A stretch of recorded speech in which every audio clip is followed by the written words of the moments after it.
mga lods. So dadaan tayo sa Malubak. Ayan o. Kahit bilisan mo siya mga lods, ay parang baliwala lang sa kanyang suspension sa harap. So yun, magandang araw mga lodi. Ayan, so papasok pa lang tayo ng trabaho. So for today's video mga lods, ayan, dahil nga sa trabaho natin papunta doon ay medyo traffic. At the same time may mga ginagawang kalsada. So medyo malubak yung daanan natin. So may madadaanan tayong malubak mga lods. So ipapaano ko sa inyo kung gaano ka-stable yung manobela at lambot ng telescopic ng Honda Click 160 mga lodi. So ride impression natin kapag matraffic, tingnan natin kung talagang mahihirapan tayo dahil nga sa taas or tangkad ng Honda Click 160 natin. So ang height natin mga lods ay 5'5". So 5'5 lang yung tangkad natin, pero kayang-kaya naman kasi abot naman din nating paa. So kapag Honda Click 160 mga lods, no, mayroon siyang mga kagandahan kapag kumuha ka nito. So isa sa mga nagustuhan ko sa Honda Click 160 or sa mga Honda Click users dyan, 125, 150 and 160. So meron siyang dual itong dual combi brake. So kapag nagpreno ka dito, ayan, pag napreno tayo dito mga lods ay likod, kapag sinabayan natin ng kaunti sumasabay yung magkabila ang preno. So kapag merong bigla ang tumawid, tapos mabilis yung takbo natin, magandang, sobrang ganda siyang gamitin mga lods, dahil siguradong hindi ka papaling, no? So talagang kakapit ka agad yung preno natin.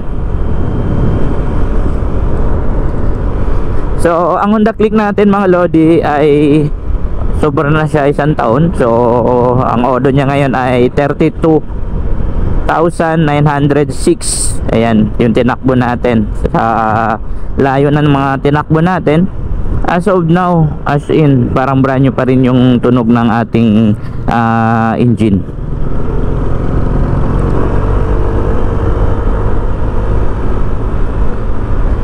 So isa sa mga kagandahan mga lodi kapag naka-scooter tayo, lalo na sa mga traffic, so hindi masyadong maawat kambyan ng kambyan, no? So ang babantayan lang natin ay itong silinyador at syempre yung ating preno dito sa likod natin mga lods, yung likod na preno. So unlike sa mga merong mga kambya gaya ng smash natin, pagdating sa traffic dagdag bawas, so medyo nakakaawat dun sa ating paa. So maraming mga preno natin sa paa, kambya natin sa paa, di ba? So yun lang, yun ang pinagkaiba nila dun sa pagdating sa mga traffic na gaya nito. Syempre mga lodi, ayan, komportable yung paa natin, wala tayong ibang gagawin, parang nakaupo lang tayo, tapos piga ng piga, tapos ito yung preno, naka-relax. So ngayon dadalhin ko kayo sa matraffic. So kung gaano siya kaganda drivean kapag matraffic na. So ride impression natin sa city na maraming mga sasakyan. Ito yung sinasabi ko, pag may biglang then dalawang brake, hihinto po kaagad yung ating motor. Ayan. So napakalakas ng preno nito mga lods, kahit biglain mo pa, di ba? Biglang preno, so hindi siya papalag.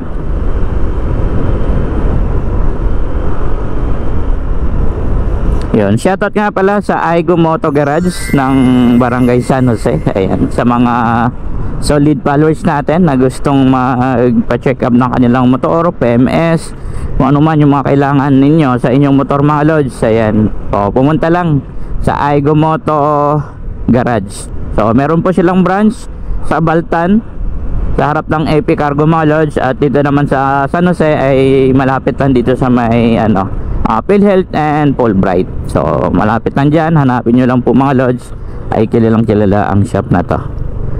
So gaya nito sa traffic mga lods, sa mga napansin ko or na-discovery ko doon mga lods, ayan, ay meron siyang auto, ay so kusang namamatay yung motor natin kapag inoto natin to mga lods.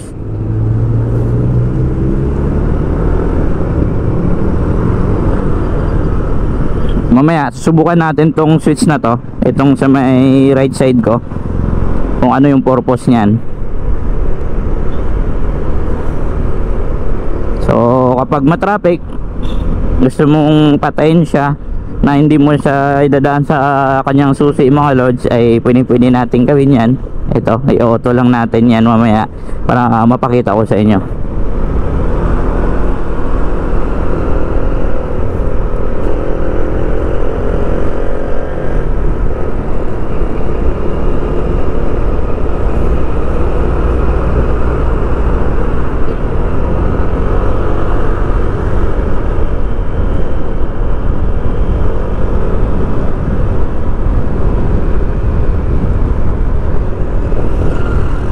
Wala talaga ako masabi mga lodi pagdating sa patag, yung bilis ng takbo ng motor na to.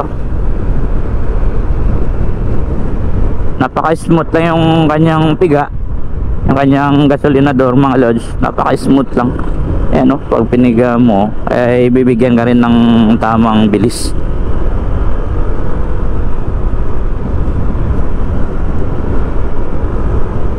So natahinga na yung ating smash mga lods sa bahay, dahil nga nagustuhan ko to gamitin araw-araw pagpasok ng trabaho, sa traffic, long rides, so kahit saan tayo pumunta.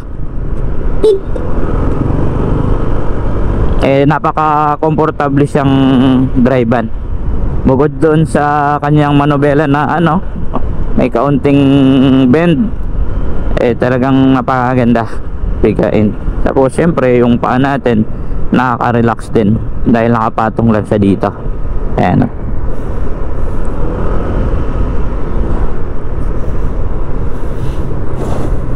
So ang Honda Click mga lodi, kapag dating dito sa mga malubak na daan, maganda siyang drivean. So hindi siya pumapalag, lalong lalo na kapag mahangin mga lods.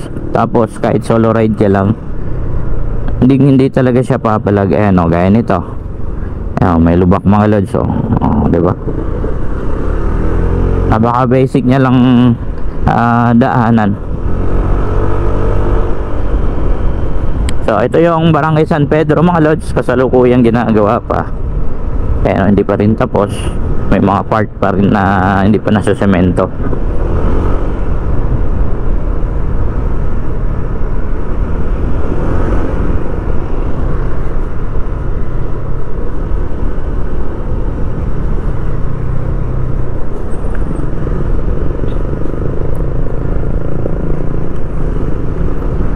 So yung Honda Click mga lods ay pwede nating kaya nating sumingit-singit sa mga gilid-gilid, sa mga pagitan ng mga sasakyan mga lods, dahil nga yung lapad ng manobela niya ay hindi siya gaanong kalapad, ay yung as in sakto lang.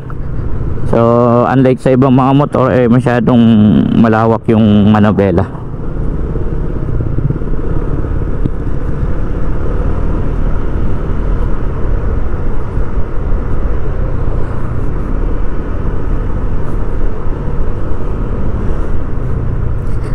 So marami tayong nababasa, may nabasa ako dun mga issues about sa Honda Click. So subukan nating explore yung kanyang mga chassis. So pagdating sa chassis mga lods, maraming nag-aalman, so hindi naman po talaga ito kargahan yung Honda Click mga lodi. So tamang light lang yung pwede mong ikarga dito, wag naman yung sobrang bigat. So marami nagsasabi na natutupi daw yung chassis niya. So depende yan kung paano mo alagaan kung paano mo ikarga ang isang bagay na mabigat sa ating motor. So hindi naman siya nakaporma para sa kargahan. So eto mga lods, so dadaan tayo sa Malubak. Ayan o. Kahit bilisan mo siya mga lods, ay parang baliwala lang sa kanyang suspension sa harap. Ayan o. Oh, napakalambot. Kaya nga kapag nag long rides, nag-long rides tayo mga lods, napapadaan tayo sa mga mababato. So tapos mabilis yung takbo natin, hindi tayo basta-basta na nangangamba na pumapalag yung motor natin. Ayan, napaka-stable siya mga lodi. Ayan o. Diba? Napakaganda siya. Kaya walang katakot. Kasi sa smash ko doon mga lodi, dating smash natin, kapag mabilis yung takbo natin, pag may nadaan tayong lubak, pumapalag yung manubela natin. Pero ito steel. Ayan, parang mayroong stabilizer yung kanyang manubela.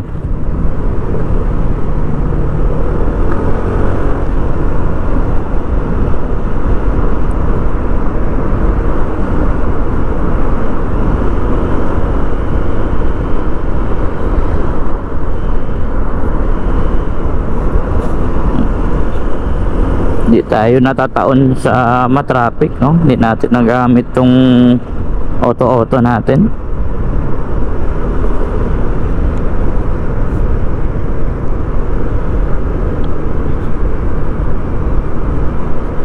By the way mga lods, papakita ko pa rin sa inyo kung paano siya mag-function.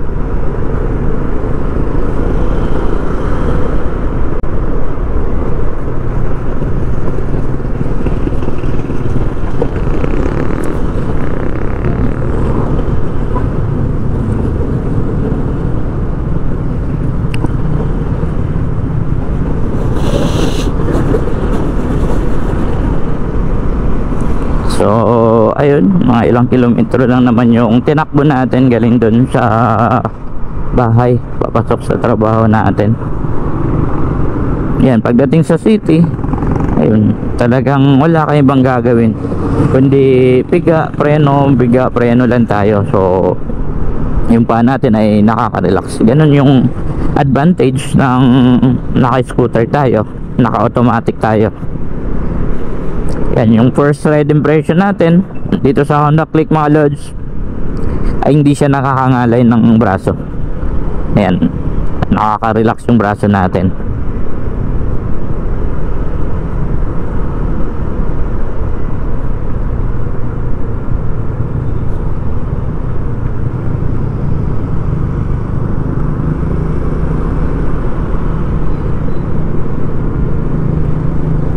Ayan o. So ngayon mga lodi, dahil malapit na tayo sa ano natin, workplace. Ayan, pipindutin natin to, itong naka-auto, para papakita ko sa inyo. Dahil naka-auto, ano yan sa mga lodi, no? Namamatay ng kusa yung motor natin. Tapos kapag pinigan natin, saka siya aandar. Ayan o. Ayan mga lods, may makikita kang A na kulay green. Yan po yung naka-auto na po siya. Tayo nyo, mamamatay yan.